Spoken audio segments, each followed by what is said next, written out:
நேரு அவர்கள் மீது பல்லாயிரம் கோடி, கிட்டத்தட்ட வேலை வாய்ப்பில் மட்டும் 1888 கோடி ரூபாய் வேலை வாய்ப்பில் ஊழல் செய்திருப்பதாக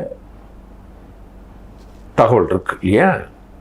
ஆனால் அவரே தன்னுடைய ஒரு நெறியாளரிடம் எனக்கு இத்தனை ஏக்கர் நிலம் இருக்கு, இத்தனை மாடுகள் இருக்கு, 10 லட்சம் மதிப்புள்ள குதிரைகள் இருக்கு அப்படின்னு வெளிப்படையாக பேசியிருந்த நேர்மையற்ற நேரு தன்னுடைய வேட்புமனையில் எனக்கு கையில் இருக்கிற தொகை என்பது 5 லட்சமும் தன்னுடைய மனைவியிடம் இருப்பது 1 லட்சம் என்று பொய்யான தேர்தல் ஆணையத்தை ஏமாற்றி மனு தாக்கல் செய்திருக்கிறார்.